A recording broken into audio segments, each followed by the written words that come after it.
Fireside Tales for Wolfgang. Episode 59. Greetings and salutations. I'm Hunter Ackerman, here to read some classic literature for you. Greetings and salutations. Welcome to Fireside Tales. Fireside Tales for Wolfgang.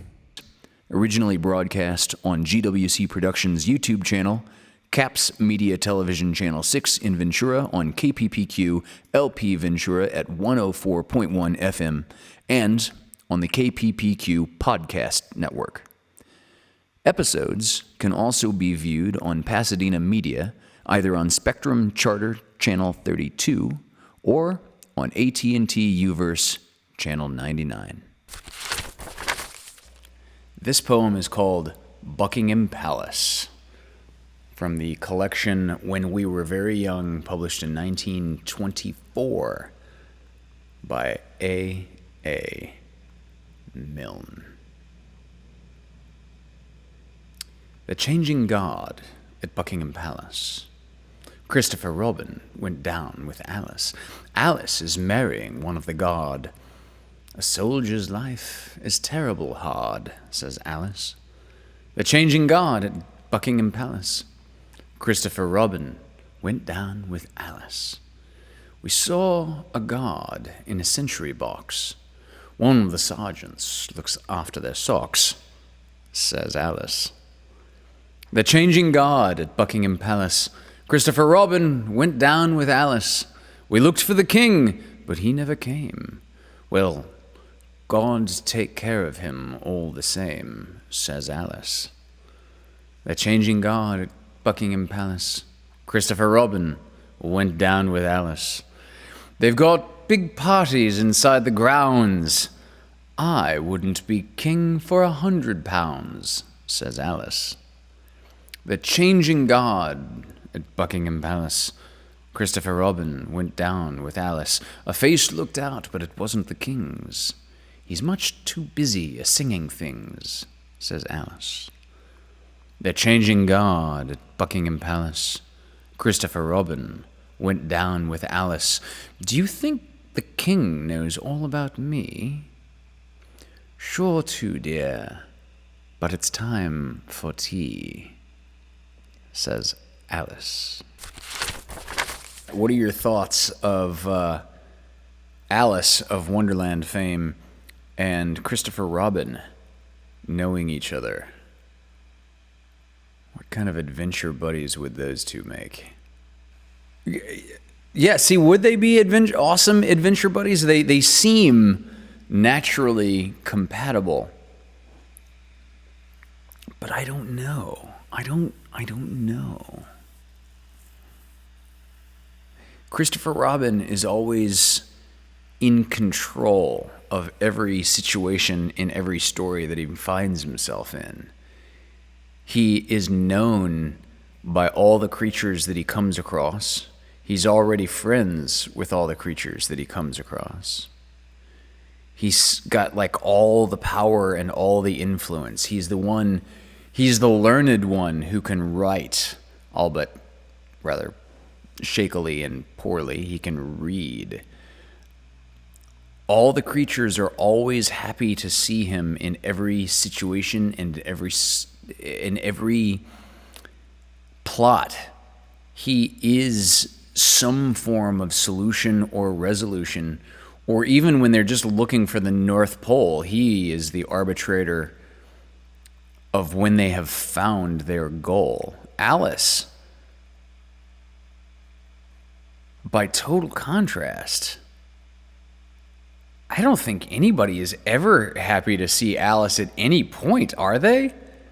I mean, they're always like ignoring her or blowing her off or outwardly frightened of her or threatening and chasing to execute her. Alice was a bit older in her story than Christopher Robin is in his stories.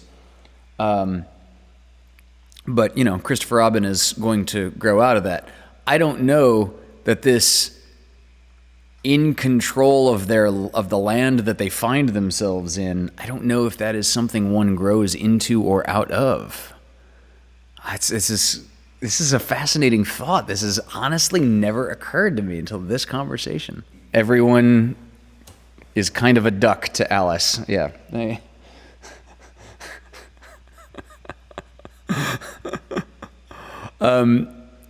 Yeah, no, Alice has lots of problems and no solutions. And everybody gives her terrible advice as to how to solve her problems poorly. Christopher Robin, on the other hand, brings solutions to literally anyone and everyone he comes across. With the exception of the wind in the 100-acre woods. Can't fix wind. So there is a collection of stories published in 1925 called A Gallery of Children. And from the collection A Gallery of Children, this story is called The Magic Hill by A. Milne. Once upon a time, there was a king who had 7 children. The first 3 were boys, and he was glad about this because a king likes to have 3 sons. But when the next 3 were sons also, he was not so glad, and he wished that one of them had been a daughter. So the queen said, "The next shall be a daughter." And it was. And they decided to call her Daffodil. When Princess Daffodil was a month old, the king and queen gave a great party in the palace for the christening, and the fairy Mumruffin was invited to be godmother to the little princess. "She's a good fairy," said the king to the queen, "and I hope she will give Daffodil something that will be useful to her. Beauty, or wisdom, or riches, or goodness," said the queen. "Or goodness, as I was about to remark," said the king.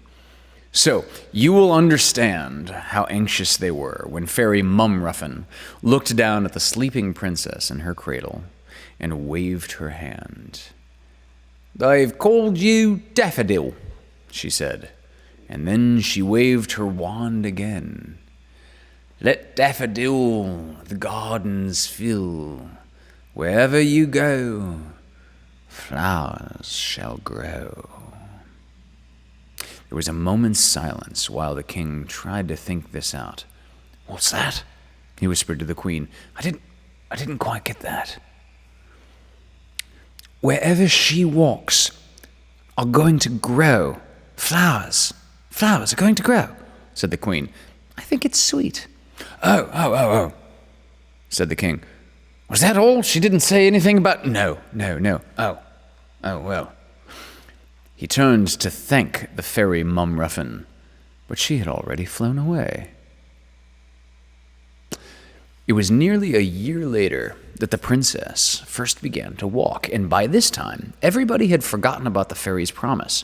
So the king was rather surprised when he came back from hunting one day to find that his favorite courtyard, where he used to walk when he was thinking, was covered in flowers. "What does this mean?" he said sternly to the chief gardener. "I don't know, Your Majesty," said the gardener, scratching his head. "I didn't mind it." "Then who has done it? Who has been here today?" Nobody, Your Majesty, except Her Royal Highness Princess Daffodil, as I've been told. Though how she found her way there, such a baby and all. Bless her sweet little—" "That will do," said the king. "You may go." For now, he remembered. This is what the fairy Mumruffin had promised. That evening, the king and the queen talked the matter over very seriously before they went to bed. "It is quite clear," said the king, "that we cannot let Daffodil run about everywhere. That would never do. She must take her walks on the beds. That, on the beds. She must be carried across all the paths. It will be annoying in a way, but in another way it will be useful. We shall be able to do without most of the gardeners." "Yes, dear," said the queen. So, Daffodil, as she grew up, was only allowed to walk on the beds, and all the other children were very jealous of her because they were only allowed to walk on the paths. And they thought what fun it would be if only they were allowed to run about on the beds just once. But Daffodil thought what fun it would be if she could run about the paths like other boys and girls. One day, when she was about 5 years old, a court doctor came to see her. And when he had looked at her tongue, he said to the queen, "Her Royal Highness needs more exercise. She must run about more. She must climb hills and roll down them. She must hop and skip and jump. In short, Your Majesty, although she is a princess, she must do what other little girls do." "Unfortunately," said the queen, "she is not like other girls." And she sighed and looked out of the window. And out of the window, at the far end of the garden, she saw a little green hill where no flowers grew. So she turned back to the court doctor and said, "You are right. She must be as the other little girls." So she went to the king, and the king gave the Princess Daffodil the green hill for her very own. And every day the Princess Daffodil played there, and flowers grew, and every evening the girls and boys of the countryside came and picked the flowers. So they called it the Magic Hill. And from that day onward, flowers have always grown on the Magic Hill, and boys and girls have laughed and played and picked them. This next poem is called At the Zoo by A. Milne. There are lions and roaring tigers and enormous camels and things. There are buffalo, bisons, and a great bear with wings. There's a sort of tiny potamus and a tiny rhinoceros too. But I gave buns to the elephant when I went down to the zoo. There are badgers and bidgers and bodgers and a superintendent's house. There are masses of goats and a polar and different kinds of mouse, and I think there's a sort of a something which is called a wallaboo. But I gave buns to the elephant when I went down to the zoo. If you try to talk to the bison, he never quite understands. You can't shake hands with a Mingo. He doesn't like shaking hands. And the lions and roaring tigers hate saying, "How do you do?" But I give buns to the elephant when I go down to the zoo. I'm not sure why, but for some reason that reminds me of a Silverstein poem. It just kind of feels like it, right? Seems like there should be a hand-illustrated 70s sketch off in the periphery next to that. As Shel Silverstein would do. This poem is called Happiness by A. Milne. John had great big waterproof boots on. John had a great big waterproof hat. John had a great big waterproof Macintosh. And that, said John, is that. By A. Milne. This is called Barbara's Birthday. They are being photographed. Names reading from left to right. Susan, Henry Dog, Barbara, Mrs. Perkins, Helen. Of course, they're not really being photographed, but Helen said, "Let's pretend that we are, and that it's going to be in the papers tomorrow." So she put one hand on Mrs. Perkins to show how fond she was of the cat, and took the other one off the table to show how well brought up she was, and said, "Go." Well, you see what happened. Susan and Barbara weren't ready for it. They were both eating, and both had their elbows on the table. It would be a terrible thing if the photograph came out in the paper like that. Couldn't the man take another one? Helen said no. It was the last one he had. He had been taking photographs all the day of scenes in the village on the occasion of Miss Barbara's 60th birthday. And he only had 2 left when he came to the house. One was a corner of the stables taken from the north side of the lake, and the other was Miss Barbara entertains a few friends to tea, reading from left to right. Barbara said, "Oh." Susan said, "Well, I don't mind, because it's not my birthday." Helen said, "It was the man's fault for taking all those ones in the village." Susan said, "My birthday's on April the 15th, and I'm 5, and Henry's 3, and his birthday's the same day as mine. Isn't that funny?" And Barbara said, "Well, I know. I'm 6. Then they all began to eat again. But if Barbara was 6, where was the big birthday cake with 6 candles on it? You see, Barbara lived in a big town, and the doctor looked at her one day and said, Then he asked her to put out her tongue, and when he saw it, he said, "Tut, tut, tut." Then he put his fingers on her wrists and looked at his watch. And as the watch was even worse than the tongue, for he said, Come, this won't do."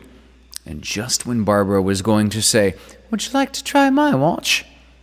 the doctor turned to Barbara's father and mother and said, "She wants a change." So it was decided that on Monday, Barbara should take her nurse into the country for a change. "But what about my birthday?" said Barbara. "Will I be at home for my birthday?" Barbara's father brought out his pocket diary, and it was found that she couldn't get home again until 2 days after her birthday. "Never mind," said her mother. "You can have your birthday 3 days later this year. And a very extra special one to make up," said her father. So, that was that. And Barbara didn't really mind a bit, because she loved being in the country, and she had her birthday to look forward to when she got home again. Now, there was a family living in the village called, I forget the name, and the family was Mr. and Mrs. Somebody, Helen Somebody, Susan Somebody, Henry Dog, and Mrs. Perkins. Barbara got very friendly with them, and one day Helen and Susan were coming to tea with her because it was her last day but one.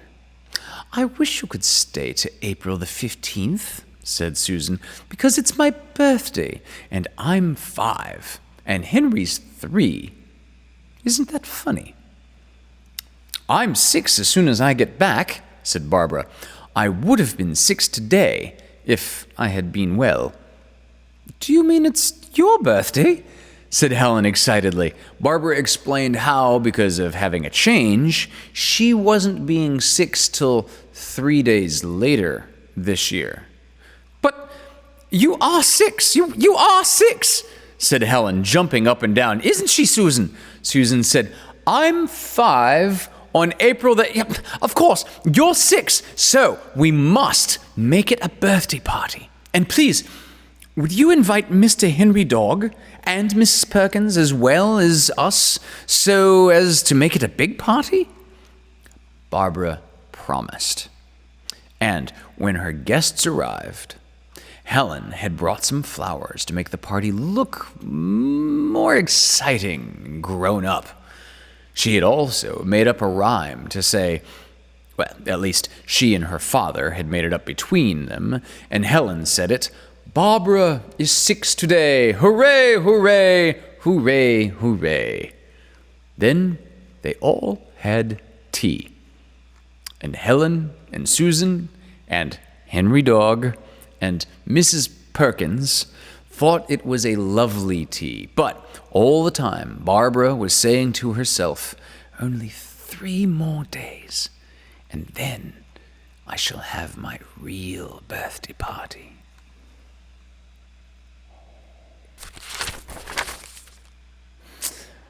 All right, this poem is called Halfway Down by A.A. Milne. Halfway down the stairs is a stair where I sit. There isn't any other stair quite like it. I'm not at the bottom, I'm not at the top. So, this is the stair where I always stop. Halfway up the stairs isn't up, and it isn't down. It isn't in the nursery, it isn't in the town, and all sorts of funny thoughts run round my head. It isn't really anywhere. It's somewhere else instead. One of my favorites, as regular viewers of this show well know. Our story coup de grace for the evening is by none other than the master Jack London. So, one note on the character that opens the narrative by speaking. There is a lady in this named Joy Molyneux. Now, Joy is a Native American of the Great White North, and she has learned to speak English by way of speaking French first. So she has an extremely unusual accent that took me quite a while to get right. But Jack London writes out syllable for syllable a lot of her pronunciations. She is just strikingly clear as a representation of someone or several someones that Jack London spoke to in person, because he really got her dialect well recorded and specific.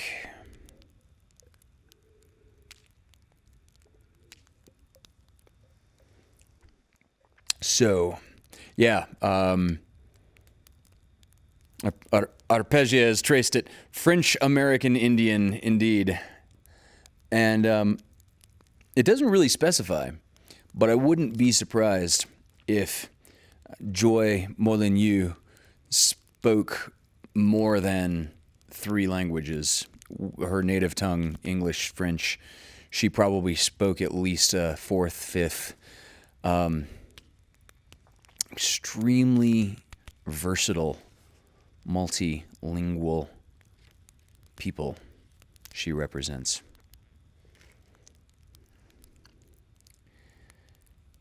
With that, I give you A Daughter of the Aurora by Jack London.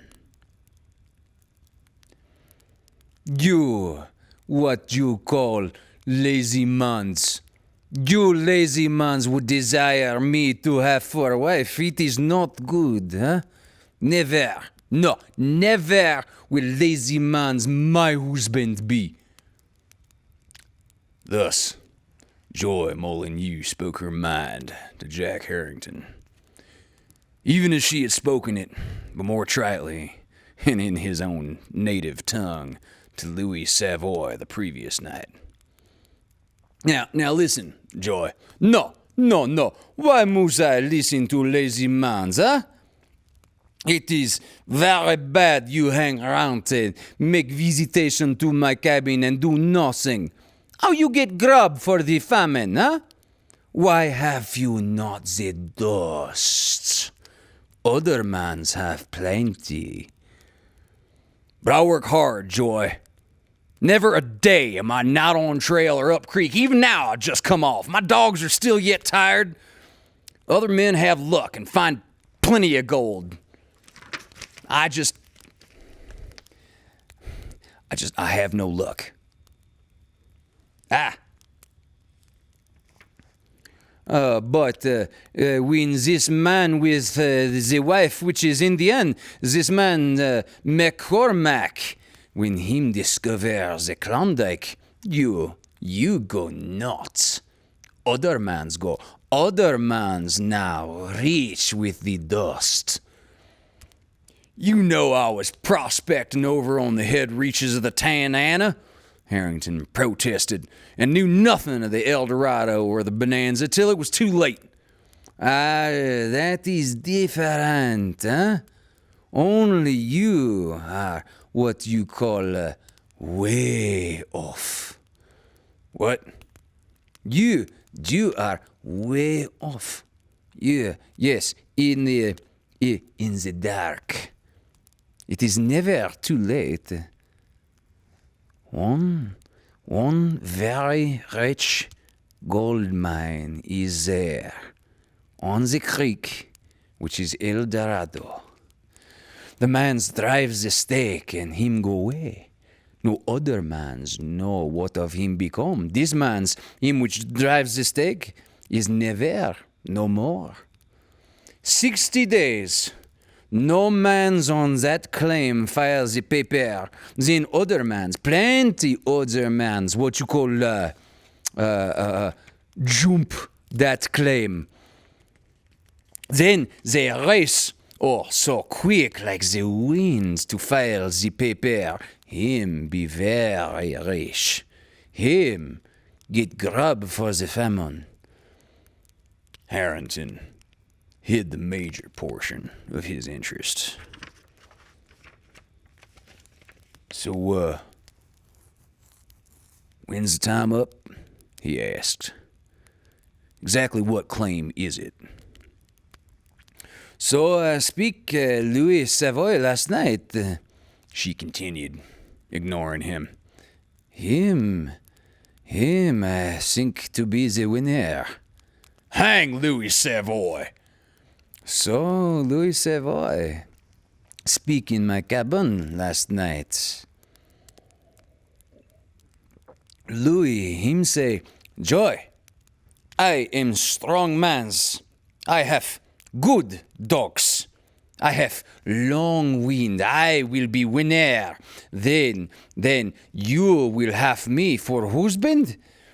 And I say to him, What you say? I say, if Louis Savoy is winner, then will he have me for a wife? And if he don't win? Then Louis Savoy, him will not be what you call the father of my children. And if I win? You? You win there? Never. Exasperating as it was, Joy Milne's laughter was pretty to hear. Oh, Harrington didn't mind it. He had long since been broken in. Besides, he was no exception. She had forced all her lovers to suffer in kind. Very enticing she was just then. Her lips just parted, her color heightened by the sharp kiss of the frost, her eyes vibrant with the lure which is the greatest of all lures and which be seen nowhere save in a woman's eyes. Her sled dogs clustered about her in hair-sweet masses, and the leader, Wolfgang, laid his long snout softly in her lap. If I do win, Harrington pressed.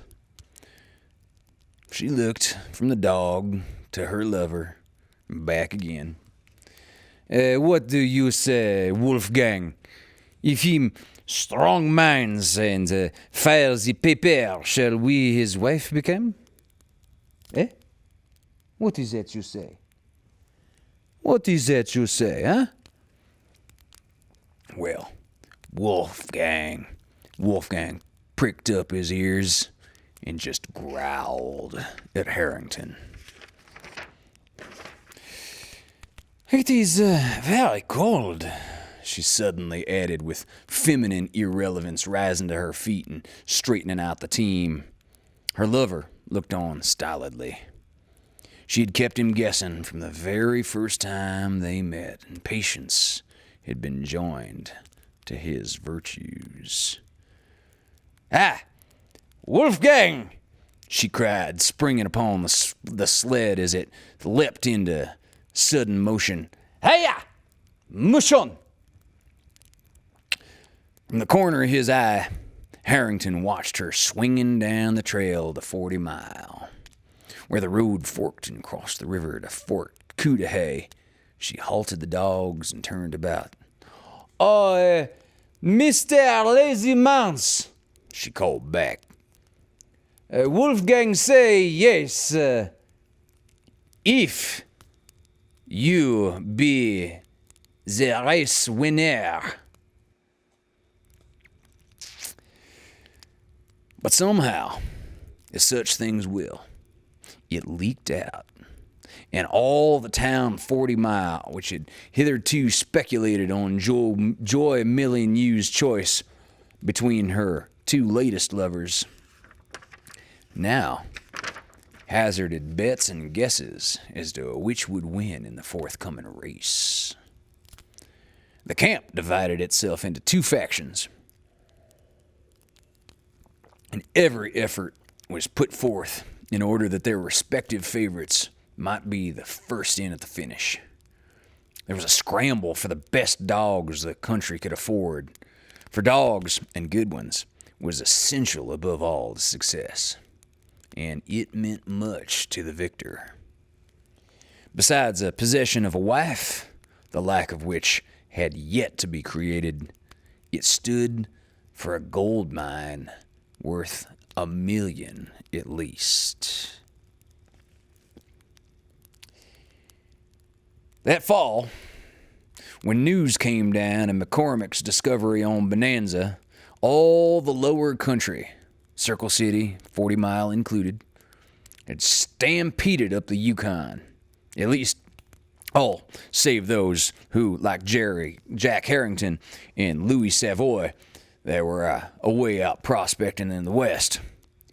Moose pastures and creeks were staked indiscriminately and promiscuously, and incidentally, one of the unlikeliest of creeks, El Dorado.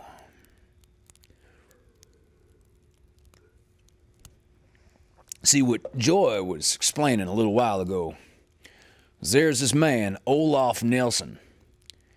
Olaf laid claim to 500 linear feet of the creek, duly posted his notice, and just as duly disappeared. At that time, the nearest recording office was in the police barracks at Fort Cudahy, just across the river from 40 Mile. But when it became rumored abroad that El Dorado Creek was a treasure house, it was quickly discovered that Olaf Nelson had failed to make the down Yukon trip to file upon his property. Well, men cast hungry eyes upon the ownerless claim, where they knew $1,000 waited the use of a shovel and a sluice box. Yet, they dared not touch it, for there was a law which permitted 60 days to elapse between the staking and the filing, during which time a claim was immune. The whole country knew of Olaf Nelson's disappearance, and scores of men made preparation for the jumping and for the consequent race to Fort Cudahy. But competition at 40 Mile was limited, with the camp devoting its energies to the equipping either of Jack Harrington or of Louis Savoy. No man was unwise enough to enter the contest single-handed. It was a stretch of 100 miles to the recorder's office, and it was planned that the two favorites should have 4 relays of dogs stationed along the trail. Naturally, the last relay was to be the crucial one, and for these 25 miles, their respective partisans strove to obtain the strongest possible animals. So bitter did the factions wax, and so high did they bid, that dogs brought stiffer prices than ever before in the annals of the country. And, as it chanced, this scramble for dogs turned the public eye still more searchingly upon Joy Molyneux. Not only was she the cause of it all, but she possessed the finest sled dog from Chilkoot to the Bering Sea. As wheel or as leader, Wolfgang had no equal. The man whose sled he led down the last stretch, that was the man that was bound to win. There could be no doubt of it. But the community had an innate sense of the fitness of things. Not once was Joy vexed by overtures for his use. And the factions drew consolation from the fact that if one man did not profit by him, neither should the other. However, since man, in the individual or in the aggregate, had been so fashioned that he goes through life blissfully obtuse to the deeper subtleties of his womankind, so the men of 40 Mile failed to divine the inner deviltry of Joy Molyneux. They confessed afterward that they had failed to appreciate this dark-eyed daughter of the Aurora, whose father had traded furs in the country before ever they had dreamt of invading it, and who had herself first opened eyes on the scintillant northern lights.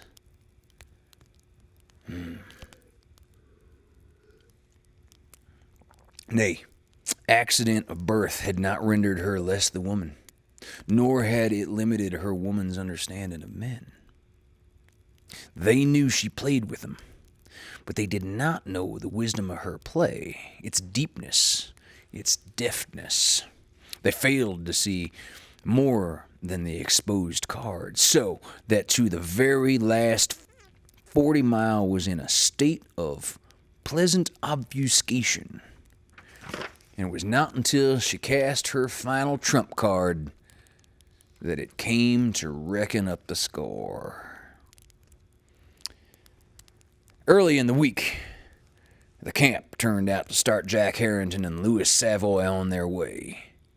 They had taken a shrewd margin of time, for it was their wish to arrive at Olaf Nelson's claim some days previous to the expiration of its immunity, that they might rest themselves and their dogs be fresh for the first relay. On the way up, they found the men of Dawson already stationing spare dog teams along the trail, and it was obvious that little expense had been spared in view of the millions at stake. A couple of days after the departure of their champions, 40 Mile began sending up their relays, first to the 75-mile station, then to the 50, and at last to the 25. The teams for the last stretch were magnificent, and so equally matched that the camp discussed their relative merits for a full hour at 50 below before they were permitted to pull out. At the last moment, Joy Molyneux dashed in among them on her sled. She drew Lon McFain, who had charge of Harrington's team, to one side, and hardly had the first words left her lips when it was noticed that his lower jaw dropped with a celerity and emphasis suggestive of great things. He unhitched Wolfgang from her sled, put him at the head of Harrington's team, and mushed the string of animals into the Yukon Trail. Poor Louis Savoy, men said, but Joy Molyneux flashed her black eyes defiantly and drove back to her father's cabin. Midnight drew near on Olaf Nelson's claim. A few hundred fur-clad men had preferred 60 below, and the jump into the inducements of warm cabins and comfortable bunks. Several score of them had their notices prepared for posting and their dogs at hand. A bunch of Captain Constantine's mounted police had been ordered on duty that fair play might rule. The command had gone forth that no man should place a stake till the last second of the day had tickled itself into the past. In the Northland, such commands are equal to Jehovah's in the matter of potency. The dum-dum as rapid and effective as the thunderbolt. It was clear, and it was cold. The Aurora Borealis painted palpitating, colorful revels on the sky. Rosy waves of cold brilliancy swept across the zenith, while great coruscating bars of greenish white blotted out the stars, where a Titan's hand reared mighty arches above the pole. And at this mighty display, the wolf dogs howled as had their ancestors of old time. A bearskin-coated policeman stepped prominently to the fore, watch in hand. Men hurried among the dogs, rousing them to their feet, untangling their traces, straightening them out. The entries came to the mark, firmly gripping stakes and notices. They'd gone over the boundaries of the claim so often that they could now have done it blindfolded. Well, the policeman raised his hand. Casting off their superfluous furs and blankets, and with a final cinching of belts, they came to attention. Time? 60 pairs of hands unmittened, as many pairs of moccasins gripped hard upon the snow. Go! They shot across the wide expanse, round the four sides, sticking notices at every corner and down the middle where the two center stakes were to be planted. Then they sprang for the sleds on the frozen bed of the creek, and anarchy of sound and motion broke out. Sled collided with sled, and dog team fastened upon dog team with bristling manes and screaming fangs. The narrow creek was glutted with a struggling mass. Lashes and butts of dog whips were distributed impartially among men and brutes, and to make it greater moment, each participant had a bunch of comrades intent on breaking him out of a jam. But one by one, and by sheer strength, the sleds crept out and shot from sight in the darkness of the overhanging banks. Jack Harrington had anticipated this crush and waited by his sled till it untangled. Louis Savoy, aware of his rival's greater wisdom in the matter of dog driving, had followed his lead and also waited. The route had passed beyond earshot when they took the trail, and it was not till they had traveled the 10 miles or so down to the Bonanza that they came upon it, speeding along in single file but well bunched up. There was little noise and less chance of one passing another at that stage. The sleds, from runner to runner, measured 16 inches wide, the trail 18. But the trail, packed down fully a foot by the traffic, was more like a gutter. On either side spread the blanket of soft snow crystals. If a man turned into this in an endeavor to pass, his dogs would wallow perforce their bellies and slow down to a snail's pace if they hit the wall of this little gutter. So the men lay close to their leaping sleds and they waited. No alteration in position occurred down the 15 miles of Bonanza and Klondike to Dawson, where the Yukon was encountered. Here, the first relays waited. But here, intent to kill their first teams if necessary, Harrington and Savoy had had their fresh teams placed a couple of miles beyond those of the others. In the confusion of changing sleds, they passed full half the bunch. Perhaps 30 men were still leading them when they shot on to the broad breast of the Yukon. Here was the tug. When the river froze in the fall, a mile of open water had been left between two mighty jams. This had been but recently crusted, the current being swift. Now it was as level, hard, and slippery as a dance floor.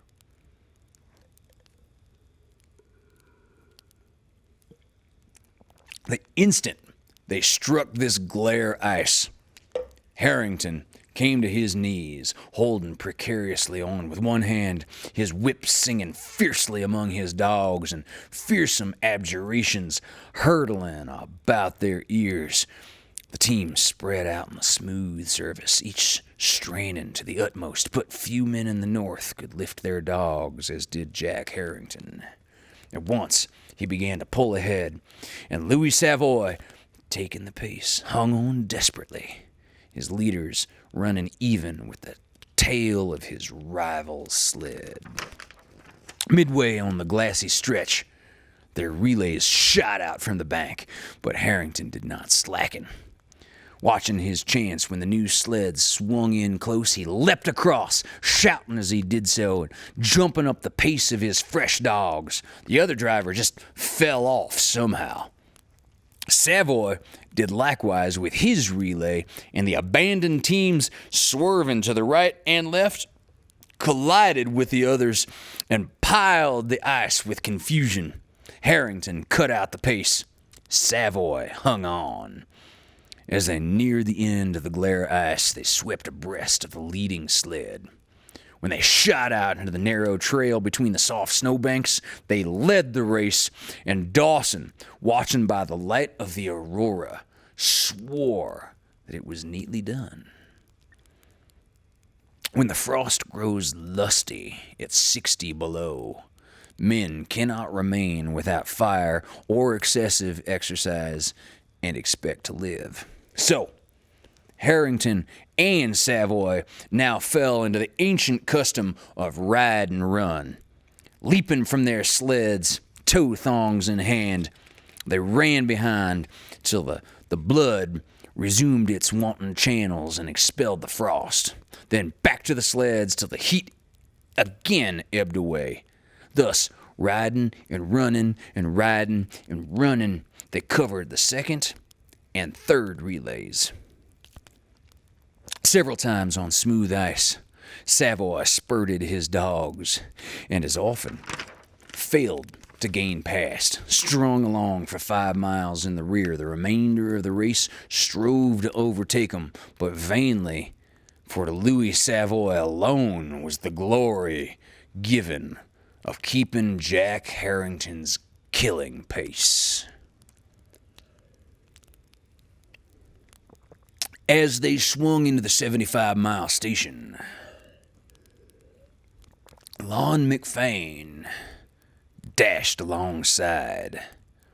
Wolfgang, in the lead, caught Harrington's eye, and he knew that the race was his.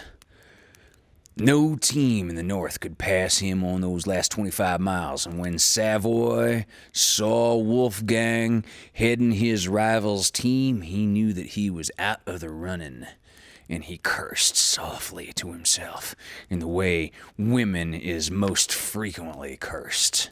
But he still clung to the other smoking trail, gambling on chance to the last. And as they churned along, the day breaking in the southeast, they marveled in joy and sorrow at that which Joy Molyneux had done.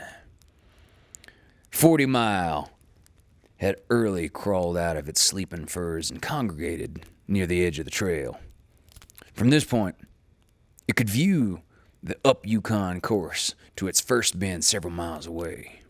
Here it could also see across the river to the finish at Fort Cudahy, where the gold recorder nervously awaited. Joy Molyneux had taken her position several rods back from the trail, and under the circumstances, the rest of 40 Mile forebore interposing itself. So, the space was clear between her and the slender line of the course. Fires had been built, and around these men wagered dust and dogs. The odds were long on Wolfgang. "Here they come!" shrilled an Indian boy from the top of a pine. Well, up the Yukon, a black speck appeared against the snow, closely followed by a second. As these grew larger, more black specks manifested themselves, but at a goodly distance to the rear. Gradually, they resolved themselves into dogs and sleds, and men lying flat upon them. "Wolfgang leads," a lieutenant of police whispered to Joy. She smiled her interest back. 10-1 on Harrington," cried a Birch Creek king, dragging out his gold sack. The queen, her pay you not much?" queried Joy. The lieutenant shook his head. "You have some dust now, eh? How much do you have?" she continued. He exposed his gold dust sack. She gauged it with a rapid eye. "Maybe, say, 200, eh? Good. Now, I give what you call the tip, eh? Cover the bet." Joy smiled inscrutably. The lieutenant pondered. He glanced up the trail. The two men had risen to their knees and were lashing their dogs furiously, Harrington in the lead. 10-1 on Harrington," bawled the Birch Creek king, flourishing his gold dust sack in the lieutenant's face. "Cover the bet," Joy prompted. He obeyed, shrugging his shoulders in token that he yielded not to the dictate of his reason, but to her charm. Joy nodded to reassure him. All noise ceased. Men paused in the placing of bets. Yawing and reeling and plunging like luggers before the wind, the sleds swept wildly upon them, though he still kept his leader up to the tail of Harrington's sled. Louis Savoy's face was without hope. Harrington's mouth was set. He looked neither to the right nor to the left. His dogs were leaping in perfect rhythm, firm-footed, close to the trail. And Wolfgang, head low and unseeing, whining softly, was leading his comrades magnificently. 40 Mile stood breathless.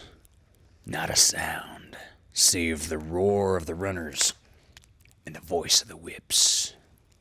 Then, the clear voice of Joy Molyneux rose on the air.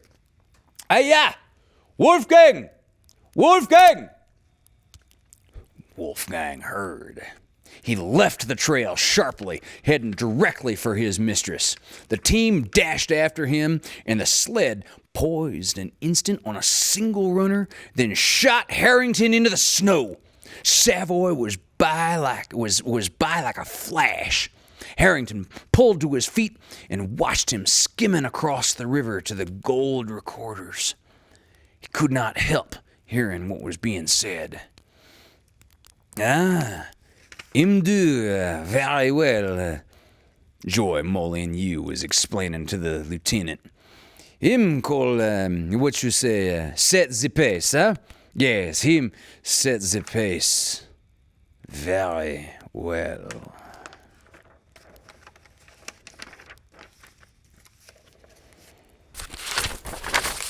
Thank you for joining us for this episode of Fireside Tales for Wolfgang.